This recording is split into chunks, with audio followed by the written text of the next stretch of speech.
So science to question bank. Sorry. Sorry guys. So science 2 ची question bank आपण start करत आहोत. त्याच्यामध्ये ऑलमोस्ट 79 क्वेश्चन्स आहेत इंग्लिश मीडियमचे म्हणजे सेमीवाल्यांसाठी आणि मराठीवाल्यांचे प्रश्न जास्त आहेत. तर तुम्हाला कळलं पुढे काय काय प्रश्न आहेत आणि मी यासाठी पीपीटी बनवून ठेवल्यामुळे आपल्याला याच्यामध्ये जास्त वेळ लागणार नाही. तर स्टार्ट करूया आपण सायन्स 2 चे एमसीक्यूज. जर आपण फक्त एमसीक्यूज घेत आहोत, रिकामी जागा घेत आहोत फक्त एमसीक्यूज.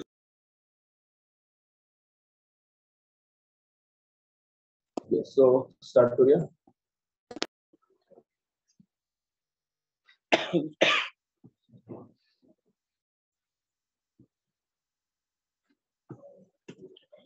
पहिला प्रश्न आहे तुम्हाला.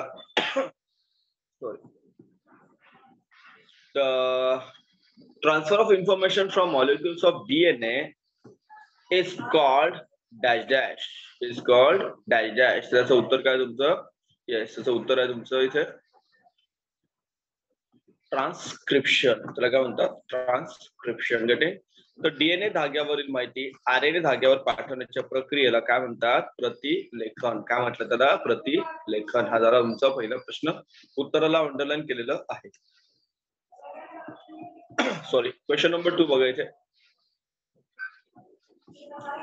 Similarities to initial stages indicated dash dash evidence. So answer आहे तुमचा एम्ब्रियोलॉजिकल. प्राथमिक अवस्थेतील साम्य यावरून टिंबटिंब विषयक पुरावे दिसून येतात. त्याचं उत्तर आहे तुमचं भ्रूण विज्ञान. काय उत्तर आहे तुमचं? भ्रूण विज्ञान. खूप चांगल्या पद्धतीने मी सर्व उत्तर शोधून ठेवलेले आहेत. तुम्हाला फक्त ती उत्तरं व्यवस्थित टिक करून ठेवायची आहेत. पुढचा प्रश्न आहे digest is a vestigial organ in human beings. So wisdom teeth पण आपले वेस्टिजियल ऑर्गन आहेत, इयर मसल्स पण आहेत, बॉडी हेअर्स पण. सो तुमचं उत्तर आलं all of the above. All the above. टिंबटिंब हे मानवी शरीरातील अवशेष अंग आहे. अक्कलदाढ, कानाचे स्नायू, अंगावरील केस, तर सर्व काही काय आहेत? हे अवशेषांग आहेत, ज्याला वेस्टिजियल ऑर्गन्स आपण म्हणतो. पुढचा प्रश्न बघा, question number 4. Sorry. So protein located in bones is known as ऑसिन. का त्याला ऑसिन म्हणतात? हाडांमध्ये असणारे प्रथिन म्हणजे कोणतं? तर हे ऑसिन आहे. कोणतं प्रथिन आहे? तर ऑसिन आहे. मी ऑलरेडी तुम्हाला इथे उत्तर टिक करून दिलेली आहे, त्यामुळे तुम्ही पाहू शकता, व्यवस्थित अंडरलाईन करून दिलेली आहेत. पुढचा प्रश्न आहे which of the following vitamins is necessary for synthesis of NADH2. तर त्याचं उत्तर आहे तुमचं व्हिटॅमिन B2. NADH2 तयार होण्यासाठी आवश्यक असलेले जीवनसत्व कोणतं आहे? जीवनसत्व B2. कोणतं आहे? जीवनसत्व B2. पुढे जाऊया. नेक्स्ट क्वेश्चन आपला. Digest cell divide by mitosis. कोणते? Somatic as well as stem cells. So answer तुमचा आहे both A and C. both A and C. तर सूत्र विभाजन निर्माण झालेल्या पेशी कोणत्या आहेत? कायिक पेशी आणि मूल पेशी. तर उत्तर तुमचं आलं A आणि D. तुम्ही जर व्हिडिओ बघितला तर प्रत्येक प्रश्नाची उत्तर तुम्हाला अंडरलाईन केलेली मिळतील, पाहायला मिळतील. 7 प्रश्न आहे. आपण आज काय करणार आहोत? 40 प्रश्न आज घेणार आहोत, 40 प्रश्न उद्या. So the first step of karyokinesis is known as prophase. So prophase, त्यानंतर मेटाफेज, त्यानंतर एनाफेज आणि त्यानंतर टिलोफेज. समजतंय? तर जो फर्स्ट स्टेप आहे ती आहे प्रोफेज आहे.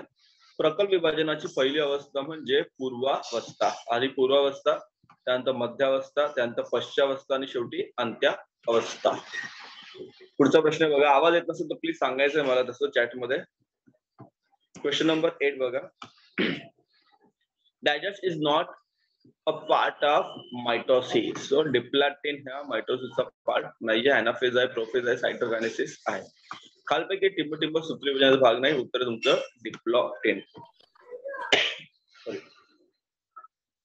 नेक्स्ट क्वेश्चन घेऊया. Question number 9. We get digest energy from lipid. So lipid पासून आपल्याला एनर्जी मिळते, ती मिळते 9 calorie per gram. 9 calorie per gram.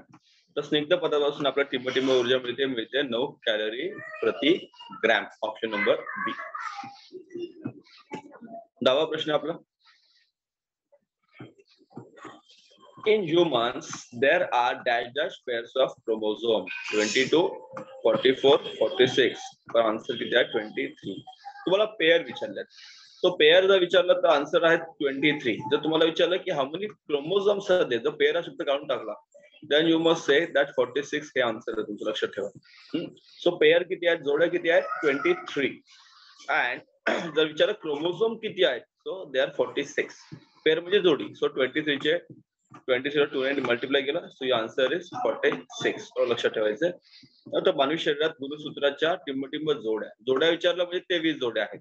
पण जर त्याने विचारलं की किती गुणसूत्रे आहेत, तर तुमचं उत्तर किती येणार 46, 46. हा एक लक्षात ठेवायचा आहे. सहसा तुम्हाला असे प्रश्न फिरून विचारणार नाही, तुम्हाला डायरेक्टली प्रश्न विचारणार आहे. तर माणसा शरीरात किती गुणसूत्र जोड्या आहेत, how many pairs of chromosomes are there in human beings. Okay, question number 10 झाला. Sorry guys. Question number 11. Which of the following is not a type of asexual reproduction in multicellular organism? तुम्हाला काय विचारलंय, multicellular. लक्षात ठेवा शब्द काय, multicellular organism मध्ये कोणतं हे एसेक्शुअल टाईपचं रिप्रोडक्शन नाही. तर फ्रॅगमेंटेशन होतं, वनस्पतींमध्ये पण होतं, बऱ्याच प्राण्यांमध्ये होतं, रिजनरेशन होतं, फडिंग होतं. बट जो फायनल जो बायनरी फिशन आहे, binary fission, this type of reproduction is found only in unicellular organism. लक्षात ठेवा this type of reproduction is found only, हे बायनरी कुठे मिळतं आपल्याला, it is found in only unicellular organism. Right. आपला प्रश्न,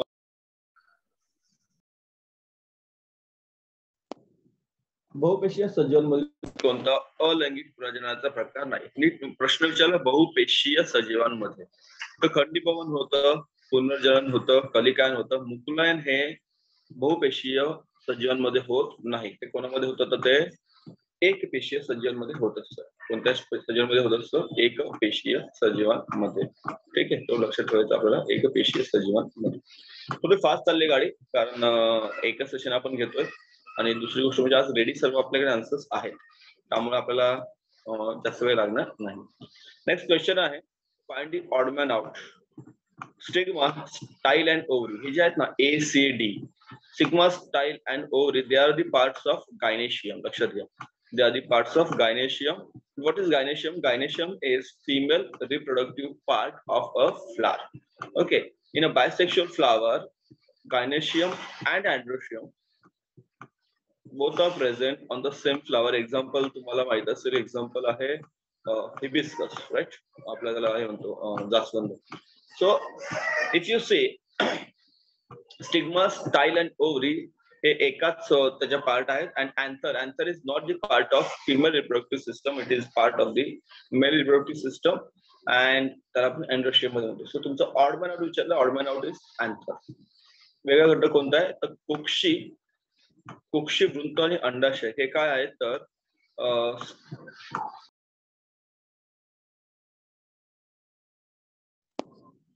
ठीक आहे, फिमेल.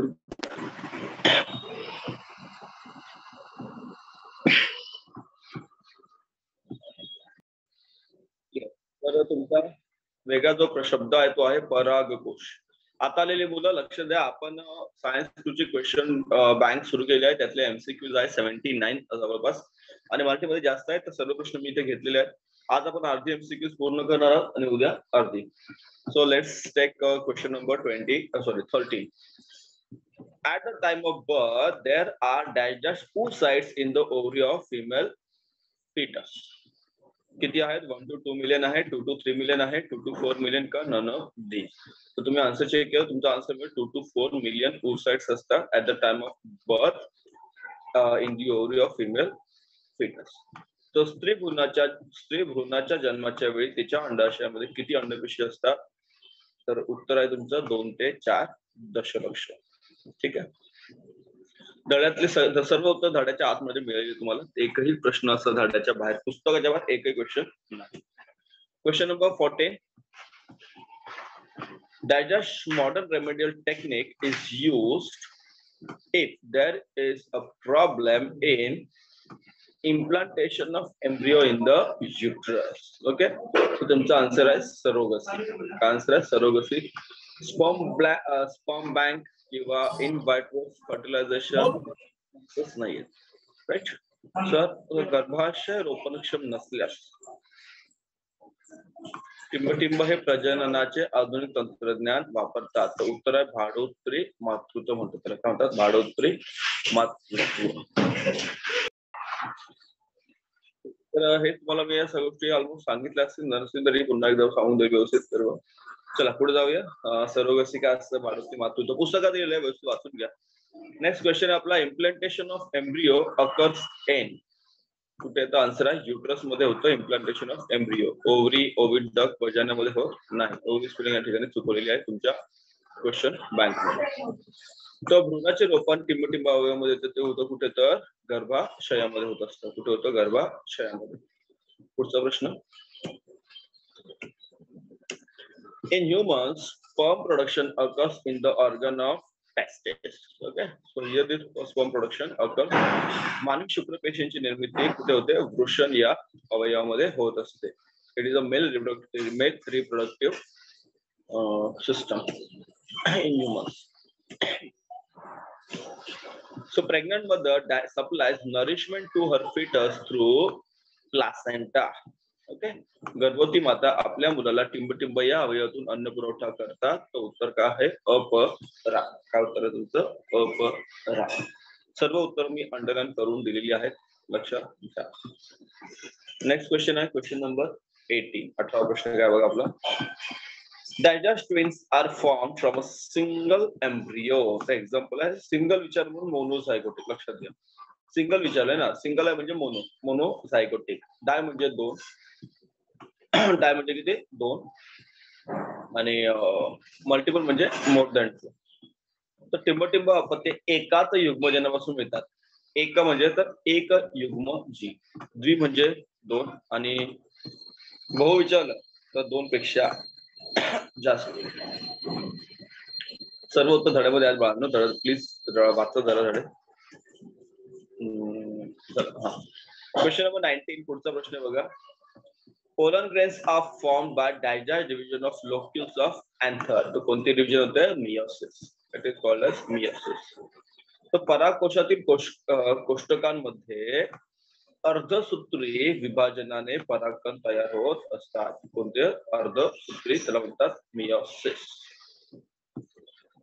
सूत्र अनेक केले आहेत, लक्षात जाऊ. पुढे सॉरी 20 प्रश्न झालेत आपल्याला. 40 प्रश्नामध्ये घ्यायचे आहेत आणि उद्या उरलेले 40 घ्यायचे. असे तुमचे टोटल 80 प्रश्न आहेत, 79 आहेत. आणि मराठी बोलायला जास्त आहेत, ते आपल्याला कळेलच तुम्हाला. मी काही प्रश्न एका स्लाइडवर 2-2, 3-3 प्रश्न पण टाकलेले आहेत. तर इथपर्यंत तर सेम प्रश्न झाले. Asexual reproduction occurs by digest cell division. So it is mitotic. लक्षात घ्या, it is mitotic cell division.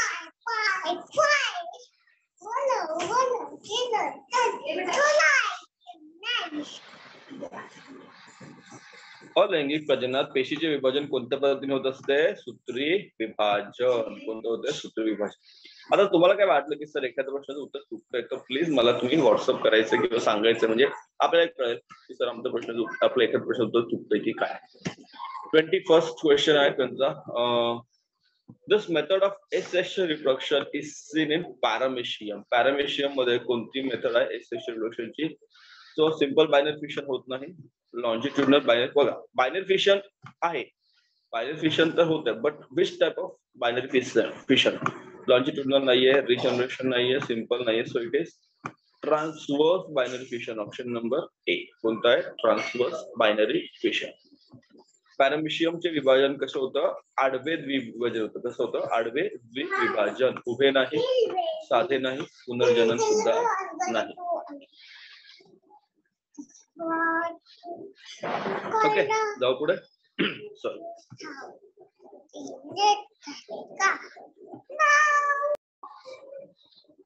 Question number 22. 22वा प्रश्न बघा. In meiosis the number of chromosome becomes half. लक्षात घ्या meiosis मध्ये काय होतं, number of chromosomes become half. अर्ध गुणसूत्र विभाजनामध्ये गुणसूत्राची संख्या कशी होते, निम्मी होते. इथं दिसतं ना अर्ध, अर्ध म्हणजे अर्धा. कळलं? तर उत्तर तुमचं होतं हाफ किंवा निम्मे. ठीक आहे. 23rd क्वेश्चन काय बघा आपला इथे. Generally, every month, digest ovum is released in the abdominal cavity, alternative from each ovary. So, एकच ovum असतो, तोच दर महिन्याला दर महिन्यात तोच काय होतो, रिलीज होत असतो in the abdominal cavity. And okay, next. तर साधारणपणे दर महिन्याला अंडाशयातून एक अंडपेशीचे काय होतं, परिपक्वन होत असतं. किती? एक अंडपेशीचे परिपक्वन होऊन तिचे काय होत असते, अंडमोचन होत असते. चला 23rd झाला. 24th क्वेश्चन बघा आपला. Digest is present in unisexual flower. तर युनिसेक्शुअल फ्लावर म्हटलं तर इदर अँड्रोशियम ऑर गायनेशियम. लक्षात घ्या, युनि म्हणजे वन. ओके, युनि म्हणजे वन. जर त्याने विचारलं असतं बायसेक्शुअल, तर तुमचा ऑप्शन आला असता ए, बोथ आर प्रेझेंट. लक्षात ठेवा, that is the difference unisexual आणि बायसेक्शुअलचा. युनिसेक्शुअल आणि बायसेक्शुअल. युनि म्हणजे one. So androecium or gynoecium are present in unisexual flower. तर एकलिंगी फुलामध्ये दिसणाऱ्या बाबी कोणत्या आहेत, तर पुमंग किंवा जायांग असतात, दोन्ही नसतात. जर द्विलिंगी विचारला तर दोन्ही त्या ठिकाणी असतात. पुढचा प्रश्न घ्या. Question number 25. Digest is a chemical factor of abiotic component. So chemical factor कोणता आहे, तर न्यूट्रिएंट्स आहे. Okay, it's a chemical factor कोणता आहे, न्यूट्रिएंट्स आहे. खालील अजैविक घटकातील रासायनिक घटक कोणता आहे, तर पोषक द्रव्य किंवा पोषद्रव्य आहे. कोणता आहे, पोषद्रव्य किंवा पोषक द्रव्य. 26 क्वेश्चन आहे आपला. Digest is an organic compound of a biotic component. So organic compound कोणता आहे, protein. Protein is organic compound. बाकी सगळे तुमचे इनऑर्गॅनिक आहेत. कोणता आहे, इनऑर्गॅनिक. तर प्रथिने हा काय आहे, प्रथिने हा असेंद्रिय पदार्थ हा अजैविक घटकामध्ये समाविष्ट होतो. कशामध्ये होतो, अजैविक घटकामध्ये प्रथिनांचा समावेश होतो, सेंद्रिय पदार्थाचा. पुढे आहे प्रश्न आपला 26. आता इथे बघा तुम्ही 27 पण दिसतंय, 28 दिसतंय, परत 27 क्वेश्चन. हे असं काय तुम्हाला कळेल. ऍक्च्युअली 27 क्वेश्चन आणि 28 क्वेश्चन मराठीमधला सेम आहे, फक्त फरक इथे तुमचा जरा होतोय. So digest is a rare species. Lesser florican, tiger, giant squirrel की मास्क डियर. तर उत्तर तुमचा मास्क डियर. टिंबटिंबा दुर्मिळ प्रजातीचे प्राणी आहे, तो आहे तुमचा कस्तुरी मृग. शेकरूखार नाही, पट्टेरी वाघ पण नाही आणि तनमोर सुद्धा नाही. आता इथे बघा 27 क्वेश्चन जो सेमीवाल्यांचा आहे इंग्लिश वाल्यांचा तो, आणि 28 क्वेश्चन मराठीवाल्यांचा सेम आहे. तो मराठीमध्ये 27 प्रश्न आहे एक्स्ट्रा दिलेला आहे. त्याचं उत्तर काय बघा. तर जागतिक जैवविविधता दिन दरवर्षी कधी साजरा होतो, 22 मे या दिवशी साजरा होतो. बायोडायव्हर्सिटी डे त्याला म्हणतात, 22 मे, जो आता येणार आहे आपल्या 2-4 दिवसानंतर. समजते. त्यामुळे मी सर्व प्रश्न कव्हर केले आहेत, मराठीवाल्यांचे सुद्धा, सेमीवाल्यांचे सुद्धा, इच अँड एव्हरी क्वेश्चन. पुढचा प्रश्न आहे 28 क्वेश्चन. आता क्वेश्चन नंबर फक्त आम्ही इथला बघणार आहे, कारण हे जे क्वेश्चन नंबर आहेत हे नंबर चेंज होत राहणार आहेत. फक्त क्वेश्चन सेम राहणार आहेत. So digest is an indeterminate species. Red panda नाहीये, लायन नाहीये, लायन टेड मंकी नाही, तर जायंट स्क्वेरल. जायंट स्क्वेरल काय, तर इनडिटर्मिनेट म्हणजे काय, अनिश्चित. बरोबर, अनिश्चित प्रजाती कोणत्या, शेकरूखार, ज्याला आपण महाराष्ट्राचा राज्य प्राणी म्हणतो. रेड पांडा नाहीये, गिरचे सिंह नाहीये, लायन टेड वानर सुद्धा नाही. पुढचा प्रश्न बघा. यात होतं काय की यात खूप वेळ वाचतो आपला. 29 क्वेश्चन आपला. Occurrence of diversity among the organism of the same species is called genetic biodiversity. काय म्हणतात, जेनेटिक डायव्हर्सिटी. बरोबर, हा प्रश्न इथे ना, हा प्रश्न इथे दिला बघा की एकाच जातीतील सजीवांमध्ये आढळणारी विविधता म्हणजे कोणती, तर अनुवांशिक विविधता त्याला म्हणतात. कोणती म्हणतात, अनुवांशिक, जेनेटिक. आणि तिसरा प्रश्न आहे तो एक्स्ट्रा प्रश्न इथे दिला मराठीमध्ये. भारतीय ऍग्रो इंडस्ट्रीज फाउंडेशन ही स्वयंसेवी संस्था कुठे आहे, पुण्याला आहे. कुठे आहे ही संस्था, पुणे या ठिकाणी कार्यरत आहे. म्हणून प्रश्न मी सगळे घेतलेले आहेत, लक्षात ठेवा. 30 क्वेश्चन बघा, प्रश्न क्रमांक 30, 30th question. In modern civilization, digest has become a primary need. बघा, सो आपण प्रायमरी नीड किंवा ज्याला आपण म्हणतो मूलभूत गरजा, प्राथमिक गरजा, तर प्राथमिक गरजा आपण लहानपणी शिकत आलो आहोत. तर तुम्हाला माहिती आहे की अन्न, food, cloth and shelter, food, cloth, shelter हे तर अन्न आहेच आपली प्राथमिक गरज. परंतु सध्या खूप महत्वाची गरज आपल्याला आहे, ती आहे एनर्जी. कालपासून बघा आपल्याकडे वादळ वारं असल्यामुळे आपल्याकडे लाईट नव्हती, अजूनही दुपारपर्यंत बऱ्याच ठिकाणी लाईट आली नव्हती. आपली सगळी अवस्था कठीण झाली, काहीच करता नाही आलं आपल्याला. दरफॉर तुमचा आन्सर आहे एनर्जी. लक्षात घ्या. प्रश्न काय, मॉडर्न सिव्हिलायझेशन, त्यामुळे उत्तर आलं energy. See, food, clothing, shelter, then you have education and health, हे पण महत्वाचे आपले आहेत. तर आधुनिक संस्कृतीमध्ये टिंबटिंब मानवाची प्राथमिक गरज बनलेली आहे, ती आहे ऊर्जा. अन्न पण आपल्याला हवंय, अन्न, वस्त्र, निवारा या आपल्या प्राथमिक गरजा आहेत, परंतु त्या सुरुवातीपासूनच्या. त्यानंतर त्याच्यामध्ये भर पडली आरोग्य, त्यानंतर तुमचं शिक्षण, आरोग्य आणि शिक्षण. आता सगळ्यात महत्वाचं आहे तुमची ऊर्जा, लाईट हवी, विद्युत, वीज तुम्हाला पाहिजे, त्याशिवाय कुठलीच काम होणार नाही. सॉरी, झाले 30 प्रश्न आपले. पुढचे आणखी आपण 10 प्रश्न घेऊया आणि त्या ठिकाणी आपण थांबूया.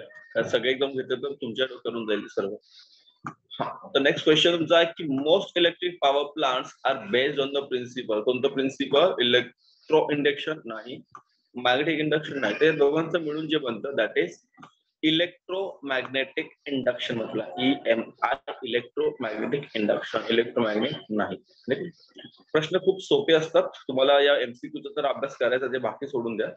बहुतेक विद्युत निर्मिती केंद्रात विद्युत तयार करण्यासाठी MTP तत्वाचा उपयोग केला जातो. विद्युत प्रवर्तन नाही, विद्युत चुंबकीय प्रवर्तन नाही, त्या दोघांचं मिळून जे तयार होतं विद्युत चुंबकीय प्रवर्तन, याचा उपयोग केला जातो.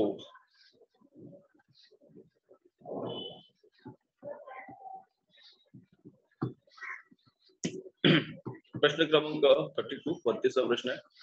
So the principle of EMI, that is electromagnetic induction, was invented by scientists. कोणतं सायंटिस्ट? त्याचं नाव काय आहे? ओहम नाही, जूल नाही, न्यूटन नाही. So answer is Michael Faraday. What is answer? Answer is Michael Faraday. विद्युत चुंबकीय प्रवर्तन हे टिंबटिंब शास्त्राने शोधलं. कोणी शोधलं? मायकल फॅराडेने शोधलेलं आहे. Michael Faraday. EMI. In the power plant based on, next question बघा, nuclear energy, digest is used to rotate the generator. So steam turbine use होतं. कोणतं होतं? Steam turbine is used to generate to rotate the generator. अणुऊर्जेवर आधारित विद्युत ऊर्जा निर्मिती केंद्रामध्ये generator फिरवण्यासाठी टिंब टर्बाइन फिरवले जाते वाफेवर चालणारे. कोणतं? वाफेवर चालणारे. जाऊया पुढे. प्रश्न 34 बघा. Sorry.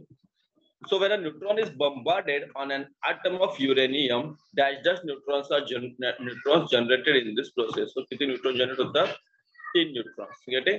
तर युरेनियम 235 या अणुवर न्यूट्रॉनचा मारा केला असता 3 न्यूट्रॉन बाहेर पडतात. किती बाहेर पडतात? उत्तर आहे तुमचं सी.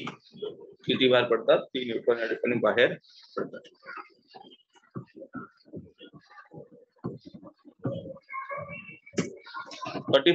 प्रश्न क्रमांक 35 आपला काय बघा. Kinetic energy in flowing water drives digest to generate electricity. So काय जनरेट, काय ड्राईव्ह करतात? टर्बाइन्स. ओके. तर वाहत्या वाऱ्यातील गतिज ऊर्जेचे रूपांतर ऊर्जेत करणारे यंत्राला आपण म्हणतो टर्बाइन म्हणतो. So if you say here, समजा नदी असते, त्या नदीवर काय होतं? धरण बांधलेलं असतं. सो नदीचं वाहतं पाणी थांबवलं जातं.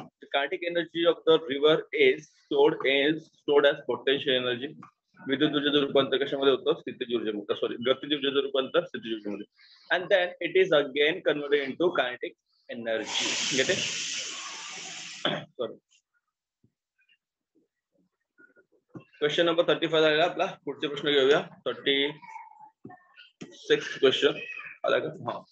So wind turbines with capacity are commercially available. त्याची किती कॅपॅसिटी असतात? तर 1 किलोवॅट टू 7 मेगावॅट. 1 किलोवॅट ते 7 मेगावॅट एवढ्या क्षमतेचे पवन निर्मिती यंत्र या ठिकाणी उपलब्ध आहेत. आपल्याकडे उपलब्ध आहेत. म्हणजे कमर्शियल तुम्ही घेऊ शकता विकत ते. Next question 37. Solar photovoltaic cells convert the solar radiation energy directly into obviously electrical energy. सौर विद्युत घट सूर्यकिरणातील प्रकाश ऊर्जेचे सरळपणे विद्युत ऊर्जेमध्ये रूपांतर करतात. प्रश्नामध्ये उत्तर आहे. नेक्स्ट क्वेश्चन तुमचा 38. A silicon solar cell of dimension 1 square centimeter generates current about 30 milliampere. किती? 30 milliampere.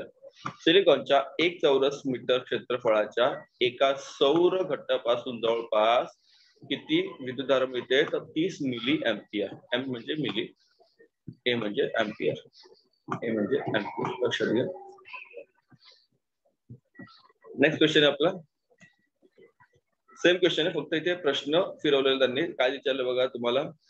A silicon solar cell of dimension 1 square centimeter generates how much potential difference? That is 0.5 volt. किती? 0.5 volt. Option number बी. सिलिकॉनच्या 1 चौरस metre क्षेत्रफळात, 1 चौरस centimetre पाहिजे, actually इथे metre आले, चौसेमी पाहिजे, एका विद्युत घटापासून जवळपास टिंब एवढे विभवांतर मिळते. किती मिळते? 0.5 व्होल्ट. विभवांतर व्होल्ट मध्ये मोजतात. Potential difference is measured in volt. शेवटचा प्रश्न आपला आजचा घेऊया आपण, क्वेश्चन नंबर 40, आणि मग उरलेले क्वेश्चन आपण उद्या घेऊया.